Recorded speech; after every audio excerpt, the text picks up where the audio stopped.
text ya pi hai ba lay pim reply ba e nya nga pila le ngai pim tep kat no ngas no sik thang kam sim jong na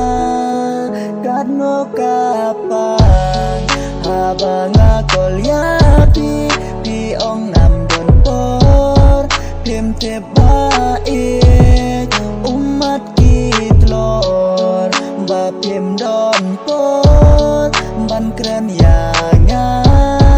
pikat aryang ya do not jong na la ino ya nga tang si tem por ya chung e jong na pim sem la nhau por na mar bangadu na ba e ya nga pi kloi ban set WhatsApp pi bu profile but uwei ugai pi kan ta ya nga pi lap diang ya utai hastatos pi bu jing it ba janai u blai la benta ya pi ba diang nga ya jing e janai but uwei pi las mai hin re ya nga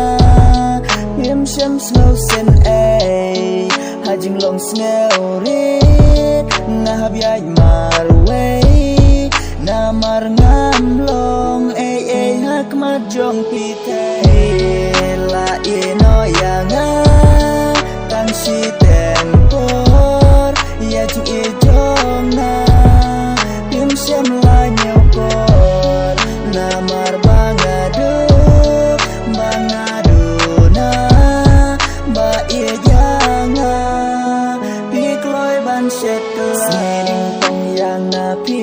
ong bat pi nga la rai jing e jong na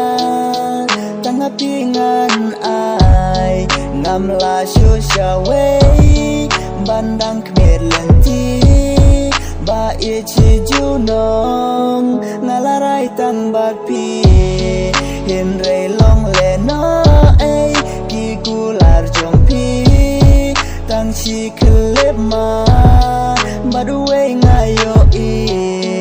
kam toi ban kular kai ya ka jing i na mar ya kaspa ba pi kam i la i no ya nga tang si ten por ya jing i jong na pim sem la nhau kor na mar bangadu na ba e ya nga pi kloi ban set